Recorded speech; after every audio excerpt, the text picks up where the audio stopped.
Caitlin Rivers finished her PhD in epidemiology just 5 years ago. But that hasn't stopped her from helping to lead the national response to COVID-19. She has helped write guidance that outlines how communities can reopen safely. And she's testified before the United States Congress.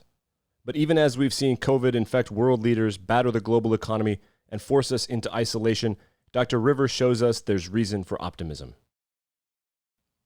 I worry sometimes that we landed in an unhappy middle where we weren't really able to recoup a lot of our economic activity, but we were also not really able to regain control of the pandemic. And so that, I think, is a missed opportunity. But as I always say on my Twitter, which you referenced, there's always time to change course, and we can always chart a better course and end up where we need to be. And so that's where I keep trying to push us. In this episode of Medicine and the Machine, Dr. Eric Topol and Dr. Abraham Verghese talk with her about what's worked, what needs to be done to get through the storm, and what should be considered in the future to prevent this from happening again. And with that, please welcome the hosts, Dr. Eric Topol and Dr. Abraham Verghese. Hello, this is Eric Topol, and with me is Abraham Verghese, and it's the next Medicine and the Machine, a new podcast. And we have a very special guest today, Dr. Caitlin Rivers from Johns Hopkins. Caitlin is one of the leading lights for the pandemic, and we're really looking forward to talking with her about her views, which are very well known in the community as one of the most clear-eyed, balanced, and sometimes really great for optimism that keeps us going. So Caitlin, welcome. Thanks so much for having me. Yeah, so a little bit of background, because you have really been so extraordinary to help keep us informed, and also, giving us that critical balance at a time of crisis. So I know you had your undergrad at University of New Hampshire, and you were at Virginia Tech, is that right? And now you have both a master's in public health and a PhD. And when did you get to Johns Hopkins? 2017. I finished my PhD, I believe, in 2015, and then I went to work for the military for a couple of years as an epidemiologist, and then on to Hopkins in 2017. And what's really striking is, in such a short time, with your background with MERS and Ebola, and here you are, you're testifying to Congress, you're putting together the reports, the blueprints of how we should deal with the pandemic. You're a go-to on Twitter and social media. I mean, it's just fantastic how much you've been contributing. So before I start to get too deep into it, let me get Abraham to weigh in here. Well, I just want to echo what Eric says. It's such a pleasure to have you, and watch what an influence you've had on the national scene, along with our previous guest on this show, Natalie Dean, who I think is a pal of yours. I'm struck by the fact that we have more people going into medicine than ever before, more medical students. And I think you guys have also made epidemiology sexy. And I suspect we're going to see a lot of budding epidemiologists because of your example. So maybe, Eric, we can start by asking Caitlin, why epidemiology? Yeah, great. Yeah, I have always wanted to be an epidemiologist, and I don't think I have a great origin story. It's just always really appealed to me. Our school motto at the Johns Hopkins Bloomberg School of Public Health is saving lives millions at a time. And I think that's such a beautiful way to think about public health and the important work that we do. But it's funny you mentioned the different epidemics that I've worked around. When I first started my PhD and decided to focus on emerging infectious diseases, I was a little bit worried that there wouldn't be enough events to earn a PhD for. And unfortunately, that is not the case, and continues to be a pretty thriving field. So epidemics, pandemics, they keep us busy. Oh, no question about right now, especially. So you, in many ways, were early on providing guidance. And one of the things that struck me, it seems like ages ago, but I think it was like in March and April, you published a report about reopening. And it was so lucid and succinct, and it basically gave the steps. Can you review that and then kind of what happened? This was a report that we published at the end of March, it actually came out the same week that many states were issuing stay-at-home orders. And it was basically intended as a roadmap to say, how do we get out of this? How do we move from stay-at-home orders to being able to reincorporate community activities and really regain control of the pandemic? And the major observation or the major recommendation that we had is you need to bring down community transmission through these actions that we all have to take: stay-at-home orders, mask use. And once you get community transmission down to a place where you can manageably move to what we call case-based interventions, diagnostic testing, contact tracing, and supported isolation and quarantine. And at some point, there would be a handoff where you could transition to everyone having to take these restrictive measures into something that's more flexible, where public health officials are really able to do a lot of the containment and really break chains of transmission. And so we laid out the steps and the indicators for how you would want to make that transition. And what happened? Because it seemed like none of the states took on the Rivers guideline. I didn't know. It seemed so logical, and that if we all did that, we wouldn't be in this pickle, this mess that we're in right now. Yeah, I think there were a couple of major obstacles, some technical and some political. I think there was an enormous amount of pressure on political leaders to reopen the economy and to reintroduce those activities more quickly than public health may have been ready for. And I think that was largely an observation of the fact that there are many negative economic consequences to the stay-at-home orders that we were having to observe. And so I think those pressures were very real. But unfortunately, at the same time, public health, while trying as hard as they could to scale up those capacities, to hire contact tracers, to roll out more diagnostic testing, they were not able to get to the levels needed to meet the political leaders where they wanted to reopen. And so there was a bit of a missed handoff. And I worry sometimes that we landed in an unhappy middle where we weren't really able to recoup a lot of our economic activity, but we were also not really able to regain control of the pandemic. And so that, I think, is a missed opportunity. But as I always say on my Twitter, which you referenced, there's always time to change course, and we can always chart a better course and end up where we need to be. And so that's where I keep trying to push us. Well, your posts often help my optimism. I mean, oftentimes when I'm hitting a low, I'll read one of yours and say, okay, well, if Caitlin says we're going to get through this, I'm going to believe her. Abraham, go ahead. Well, I was just wondering, Caitlin, it's a hazardous thing to predict numbers, but many people have done that from the very outset. Where do you see us now, and where do you see things going in the next few months as winter approaches? I think the worst case scenario is that we have a bad seasonal influenza year, and we also have a tough few months for coronavirus. I personally don't have a strong sense of what the probability is of that worst case scenario. But in public health, we're always thinking about what is that worst case scenario and what can we do to mitigate it? How will we respond if that comes to pass? And so that's what I'm thinking about right now. How best would we tackle that? But one bit of bright spot, one bit of good news is that the Southern Hemisphere basically skipped their flu season. The measures they were taking to control coronavirus transmission were very effective against influenza. And so they did not see the twin pandemics. And that doesn't mean that we will get off without that worst case scenario, but it does give me hope that we will not face that particular situation. But it's clear that there is still a lot of virus circulating in our community. Right now, we are headed up a third wave, if you will, or a third resurgence. And I think that we will continue to see these hotspots move around the country for the foreseeable future, probably until we get a vaccine or until we really buckle down on regaining control. So do you think that the projections that we may be around 15% of Americans having been infected are about right at this point? It's tough to say because there's so much spatial heterogeneity. New York had a terrible outbreak, and seroprevalence studies show they're around 20% seroprevalence. But there are many places in the country in the low single digits, 1%, 2%, 3%. And so it's hard for me to balance and get a good intuition of how that maps overall. I think 10% is probably an estimate that I would give if pressed to do so. But I think the two take-home messages are we are very far from herd immunity. And even for places that have had a lot of virus circulating and a lot of infections and maybe some degree of immunity, because of that spatial heterogeneity, there's still a lot of vulnerability in our communities. And so it's really not time to let up off of our control measures. It's just as important now as it was in March. And what do you make of the resistance to wearing masks and, the simple things of distancing? And, a lot of countries, we don't see that type of resistance. They kind of stay with the program. They basically understand it's a social contract. We're all in this together. Why do we have such a lack of adherence to simple measures, you think? I actually feel pretty good about what the surveys and polls show about mask use. There's a great survey from Pew that shows that around 80% of Americans report wearing masks when they go out, either sometimes or all the time, which for such a big change in guidance that happened really overnight and has only been around for a matter of months, I think it's not bad.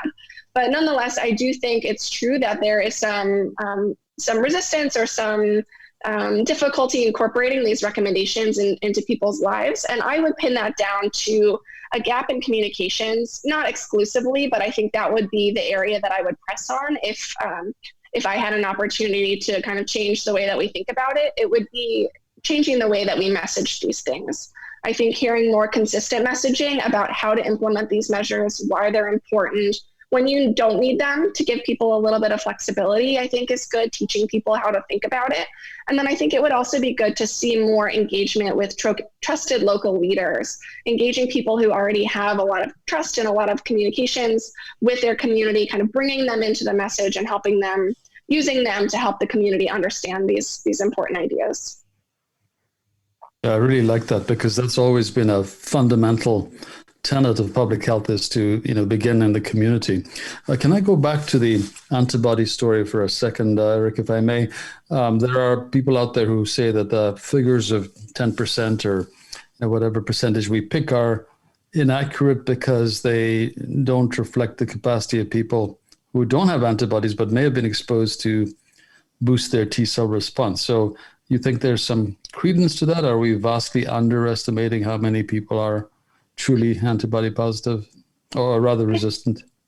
I think the tricky part about these assessments or these hypotheses that float around is there's always a grain of truth in them, and there's a way that they can be true.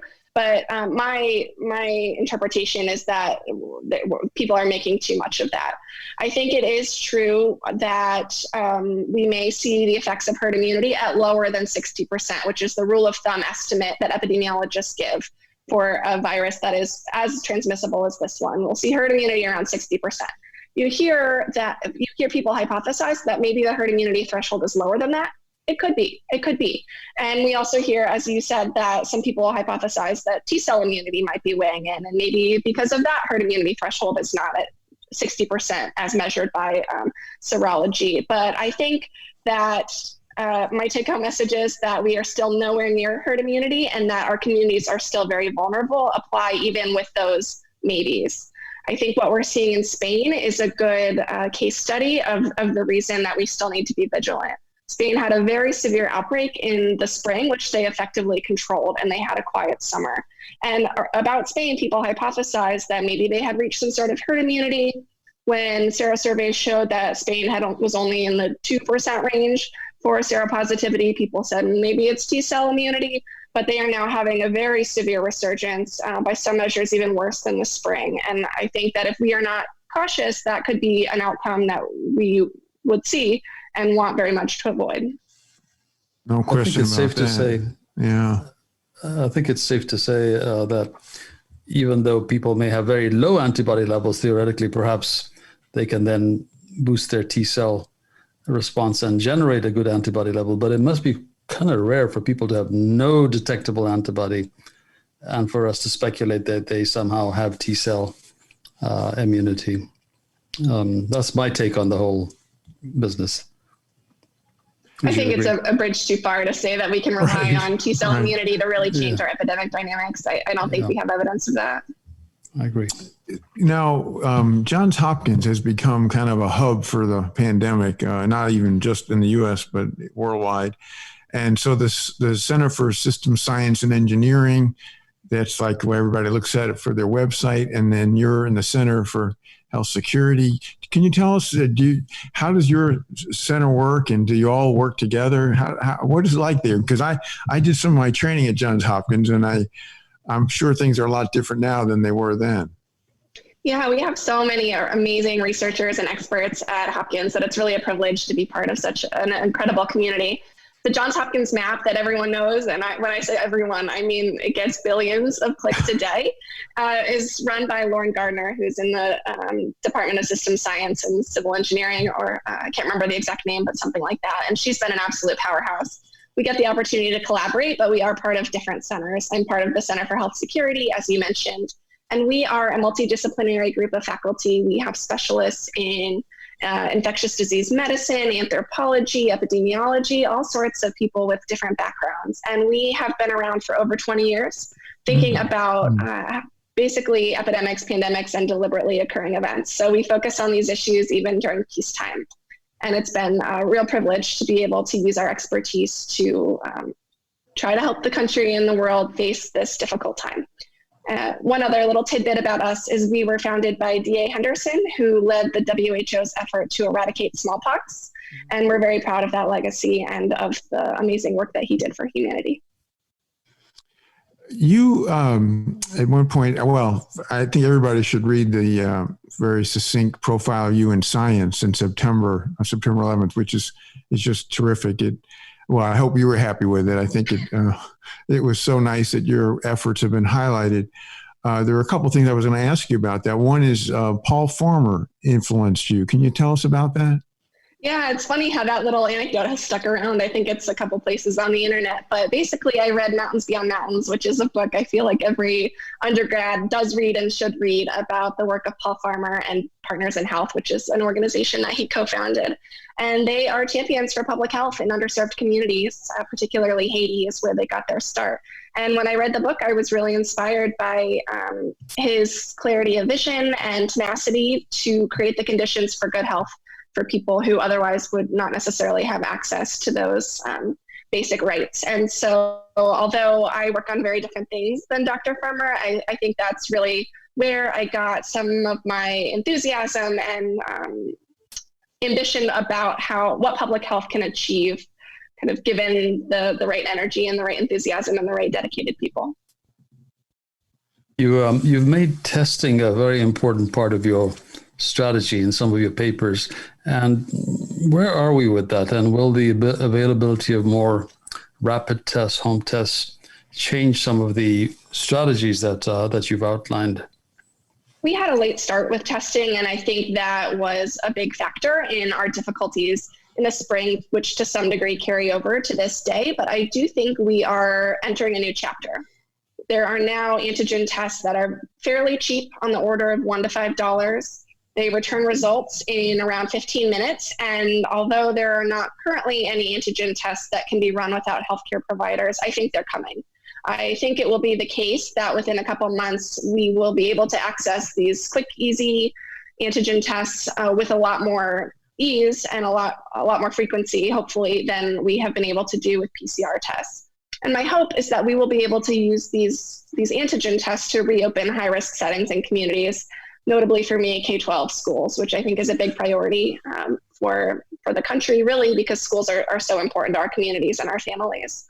And so I think the details of how those antigen tests will be used to that end are still being worked out, because this is a very new approach to diagnostic testing for us. Not the antigen piece, but the way that we are thinking about using diagnostic testing in the community setting to control a pandemic. That's not the way that we usually think about diagnostic testing, but I'm very hopeful that this will be a new chapter for us. Stay with us. We'll be right back with Medicine and the Machine. Welcome to Medscape's latest podcast series, Medicine and the Machine, featuring Medscape's editor-in-chief, Dr. Eric Topol, and master storyteller and clinician, Dr. Abraham Verghese. Remember, you can find the latest in medical news, expert perspectives, clinical tools, continuing medical education, and more at medscape.com. Now, you've been thinking big throughout your young faculty, but even when you were training, when you were working on this forecasting, National Disease Forecasting Center, which I guess doesn't exist yet, but it seems so logical. Can you tell us about that and whether there's a chance we could ever get this sort of thing? Yeah, thanks for asking. This is an idea that's been around a while and predates me even. I think it originated with my sort of partner in crime, Dylan George, who I work on this project and this idea. And the idea is that we need a National Center for Infectious Disease Forecasting and Analytics. And it would look a lot like the National Weather Center in that it would be tasked with providing forecasts and doing the kinds of analyses and producing the insights that would allow us to make better decisions during these kinds of events. And by events, I mean these public health threats that really impact the way that we live our lives. And sometimes when I make that point, people will say, this is the only pandemic we've had in 100 years. Is it really worth standing up a whole new institution? And it absolutely is, because although this is the biggest threat that we faced in 100 years, it's far from the only one. We had the anthrax attacks in 2001, SARS in 2003. We've also had H1N1, Ebola, Zika, and now coronavirus. Over and over again, we face these threats that impact our national security and our health security.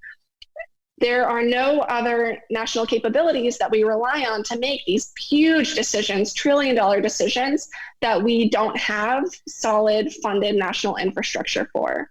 We don't rely on volunteers for the military. We don't rely on volunteers for weather forecasting, but that's really exactly what we're doing for infectious disease forecasting. And so that's what we're proposing needs to change. I'm always, sorry, Eric, go ahead. It sure seems like we need it. And it also seems that with what's going on with the planet and the environment, that we may be seeing more pandemics than ever in the times ahead. I'm always struck by the fact, Caitlin, when we have these conversations, there's an exactness to the science of epidemiology. There's an exactness to our knowledge of immunology. And yet, we're up against societal obstacles, the obstacle to mask wearing, the obstacle to testing. And it seems to me that we really need to bring science to bear on helping people sort of come along so that we're all speaking the same way. And do you know of any efforts that are looking at that? Because the best science can be undone if we don't manage to convince people. And, people are making the point that vaccines, even if we manage to get them, if there's a lot of distrust and suspicion, really won't change the picture as much as we would like them to.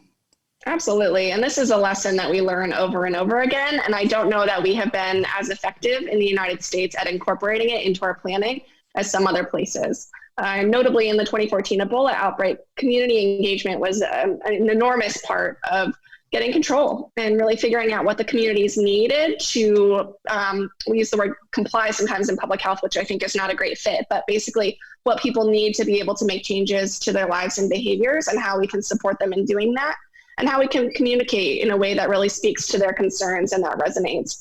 I'm not sure we've done that at the national level to the degree that we should have. There are certainly plenty of experts who specialize in doing exactly that kind of thinking, but I think the communication gaps that you've seen in this pandemic are evidence that we have a ways to go. But I also think the point that you raised speaks to a larger observation, which is that we have spent a lot of money and investment and energy into medical countermeasures, diagnostics, vaccines, and therapeutics for preparedness, for the purpose of preparedness. And I think that's good because we need those things and they're important. But we are 7 months into this pandemic and we don't have a vaccine and we only have a few therapeutics, and diagnostics did not go that well. And so I think we need to plan for non-pharmaceutical interventions, closing schools, stay-at-home orders, things that are more targeted and less restrictive. How can we really build up our capacities to use those interventions to the best effect? I think that's a big area of preparedness that we need to expand as well. And especially since even with vaccines, we're going to need those NPIs all throughout next year, perhaps, and even longer, right? That's right. Unfortunately, I think we have a ways to go in this pandemic, and we will continue to draw on these non-pharmaceutical interventions for the duration, for sure. Now, one of the things that you've had some unique experience that I got to watch you on was the congressional testimonies, which it was just your efforts there are so commendable. But what was it like to do that? And do you think you were able to, get across to these folks what's going on out there? Yeah, I've been able to testify twice, which were both amazing opportunities. The first time in May was in person, and that was a really powerful experience because I got to visit the Capitol and see the members up on the dais, and it was very cool. It was also nerve-wracking, but I'm very glad to have had the opportunity. And the second time I was on Zoom, just like I'm speaking to you on Zoom, and so that was much more approachable because there was less intimidation from being in such a grand space, but it was still an amazing opportunity and privilege to be able to weigh in on a conversation that's so important to our country. And do you think that some of your messages got across, or do you think it was not helpful to affect changes in going forward? I hope that I hope that my messages were well received and that I informed thinking. I think it's always difficult when you work in academia, and particularly the intersection between academia and policy, to know where your ideas go or how they influence. But I walked away satisfied that I had said what I wanted to say, and that we discussed some really important topics. So to that end, I was happy. No, you convinced me. I just wondered what your reaction was in the room, or especially when you were there. Now, one of the things that is striking is that we tend to be very data focused, and we don't really cue into about the people and about their lives. And that's why, of all your tweets, the one that resonated with me the most was, we must not become numb.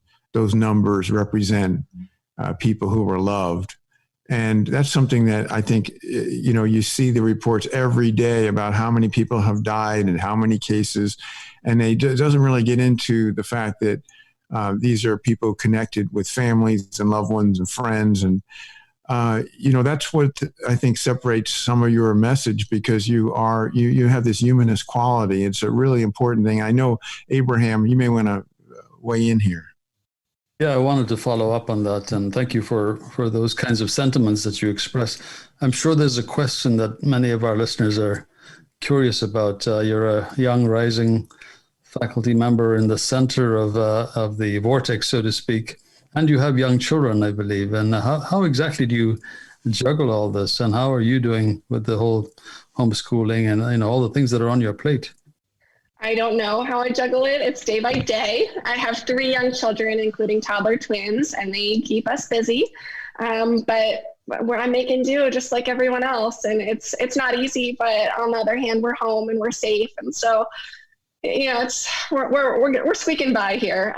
But it's true that it's a difficult time for everyone. And, our family is in a good position of being able to stay at home and to still provide online learning and really shepherd our kids through this experience. But there's lots of other families that are experiencing a lot more complex challenges. And I worry about that a lot. And do your projections, projections take into account, I'm sure they do, but the fact that, as you just said, some of us can take the precautions, others cannot. They cannot afford to, not work. They are living in, in packed situations. It's always an eye opener to, look in on home visits happening by Zoom, clinic visits, to realize that the person is in a very compact space with many people floating around, or they're in a car and driving to some place where there is a Wi-Fi that they can access. Does epidemiology take into account the stratification of society that's come into such relief in these times? I think public health broadly does. And I'm so inspired by the public health professionals that really try to create the conditions for health for people and think about disparities and inequalities to access and how we can provide wraparound services and supports to really not just address the problem at hand, in this case, the pandemic, but also the conditions that make people more vulnerable to the pandemic. I don't think that the pandemic preparedness community has been as cued in to that observation as other subdisciplines in public health. And I think that's a really important lesson we need to take going forward, is we have been thinking about viruses as equal opportunity, or I guess I'll speak for myself. I sort of, in the back of my mind, have always thought about viruses as equal opportunity, but that's absolutely not the case. And other parts of public health have very clearly recognized that. And I don't know that has been as pervasive in my thinking. And so that's going to be a big, important change. And have you got some thoughts on school opening, a strategy? I mean, you had a wonderful paper on opening society, but when it comes to schools, do you have any thoughts on how we might proceed forward?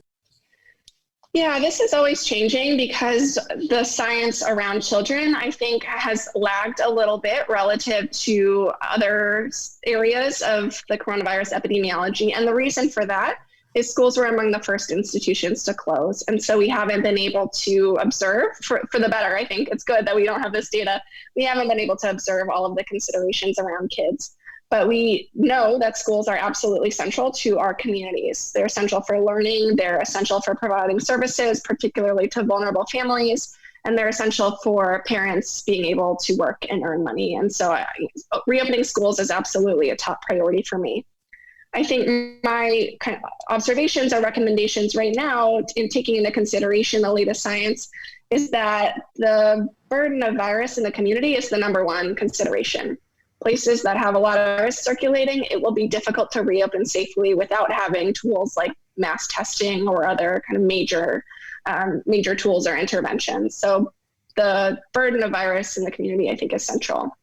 I think also that younger children should be prioritized in recognition of the fact that they are at lower risk of severe illness. They may be less likely to transmit, although I'm not sure we can really say that with much confidence. And I'll also note that it's not just kids we're worried about, it's also teachers and staff. So don't think I have forgotten about that, because that's important to me too. But children are at low risk of severe illness, and they're also young children, and they're also less likely to be able to engage productively in online learning.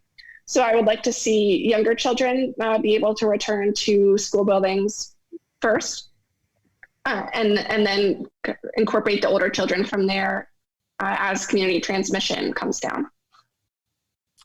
Another logical approach, that's kind of your imprimatur. I like that. Now, going forward, the vaccines, what are your concerns? Because that's our main exit strategy. Are you thinking about some of the things that could get in the way, or are you pretty confident this is going to go very smoothly? There's a lot to do around vaccines, and anytime you have a long road ahead of you, I think you have to worry about how to do that as smoothly and safely as possible. I learned from my vaccine expert counterparts that we will likely have a product by the end of the year, and I don't have the expertise to say if that's true or not, but I'll take their word for it. But many of the leading candidates have to be frozen, which requires a lot of infrastructure that we don't necessarily have. And 2 of the leading candidates also have to be given in 2 doses, which adds a whole nother logistical obstacle to get people to vaccine sites not once, but twice, and on a particular schedule. So I think it's going to be tough. I think it's going to take most of the next year to get everyone vaccinated. I think it will nonetheless make a big difference. And I think it will still be a really important tool in our arsenal and a really important chapter in this pandemic. But it will not be a light switch where we get a vaccine and we can all resume our normal activities. I think it will be not incremental, a step change in our pandemic, but not an on or off. And when do you think we'll see pre-COVID life restored? I wish I knew. I'm thinking towards the end of 2021, but it's really hard to say with any certainty. I think we should all be mentally prepared to have quite a bit ahead of us. I know you have a background in computational biology, and are we able to bring those tools to prediction, predicting if the vaccine is this effective, then this is what we'll see. If people wear masks to this degree, then this is what we'll see. Are we doing that sort of modeling, and is it worthwhile? Yeah, there's a whole area of forecasting or analytics, if you will, that's more scenario modeling, which is exactly as you described. What would happen if we are able to implement this set of interventions? What happens if compliance is 40% or 60%? And you can explore the range of possible outcomes. And I think it's really useful for building intuition about how things may unfold and what the key lever points are. And so that's a really active area that I think this proposed center would be really involved in producing those kinds of analyses. Yeah, I think with the trillions of dollars that have been spent, as you were reviewing, it seems like getting prepared better would be a very smart idea, and it would not cost so much. Well, this has been such a terrific discussion with you, Caitlin. I think we could go all day because you are giving us lots of really important insights. But just to say, we are really appreciative to you. You've been such a gem in a tough time for all of us. You've been in so many ways, helping provide the information, the balance, the perspective, keeping us upbeat and not without basis. No. So thank you for all that. And we're going to follow your career. Oh my goodness. Wow. I'm just thinking about where you're headed in the years ahead. So really with the greatest thanks and thanks for taking the time to chat with us today. Thanks for having me. It's been great. I appreciate it. And that concludes this episode of Medicine and the Machine. I'm a producer on the show, Nick Andrews. Our guest this week was Caitlin Rivers, PhD. The hosts of the show are Dr. Eric Topol and Dr. Abraham Verghese. Medicine and the Machine is produced by Medscape editor Robbie Atuma. All of our podcasts are produced by Senior Vice President of Medscape Editorial, Dr. Ivan Aransky.